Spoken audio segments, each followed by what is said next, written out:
Jose Francisco എന്ന വയോധികൻ തന്റെ 100-ാം വയസ്സിൽ മാമോദിസ സ്വീകരിച്ച് വർഷങ്ങളായുള്ള തന്റെ ആഗ്രഹം പൂർത്തീകരിച്ചതിന്റെ വാർത്തയാണ് ഇപ്പോൾ സമൂഹ മാധ്യമങ്ങളിൽ ശ്രദ്ധ നേടിയിരിക്കുന്നത്. പോർച്ചുഗലിലെ കാൽഡാസ് റി റെയ്നയിലാണ് ഈ അപൂർവ സംഭവം നടന്നത്. എഡോസ് ഫ്രാൻസിസ്കോസ് ദേവാലയത്തിൽ വെച്ച് നടന്ന ചടങ്ങിലാണ് അദ്ദേഹം മാമോദിസ, ആദ്യ കുർബാന, സ്ഥൈര്യലേപനം എന്നീ കൂദാശകൾ സ്വീകരിച്ചത്. ഫാദർ ജുവാഡോ ബ്രിട്ടോ ആണ് ചടങ്ങുകൾക്ക് നേതൃത്വം നൽകിയത്. കർഷകനായി ജീവിതം മുഴുവൻ നീക്കിവെച്ച ജോസ് ഫ്രാൻസിസ്കോ തന്റെ 7 മക്കളെയും മാമോദിസ മുക്കിയിരുന്നു. എന്നാൽ കഠിനാധ്വാനവും തിരക്കുപിടിച്ച ജീവിതവും കാരണം മാമോദിസ സ്വീകരിക്കാൻ അദ്ദേഹത്തിന് കഴിഞ്ഞിരുന്നില്ല. 100 വയസ്സായതിനാൽ ഇനി ഇതിന് സാധിക്കില്ല എന്നാണ് അദ്ദേഹം കരുതിയിരുന്നത്.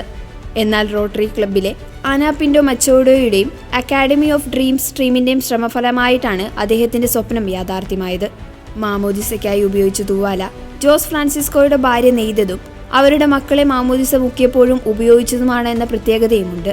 തന്റെ ജീവിതത്തിലെ ഏറ്റവും മനോഹരമായ നിമിഷമാണിതെന്ന് പ്രതികരിച്ച ജോസ് ഫ്രാൻസിസ്കോ എല്ലാം വളരെ മനോഹരമായിരുന്നുവെന്നും പറഞ്ഞു. എനിക്കിത് ഒരുപാട് ഇഷ്ടമായെന്നും അദ്ദേഹം പറഞ്ഞു.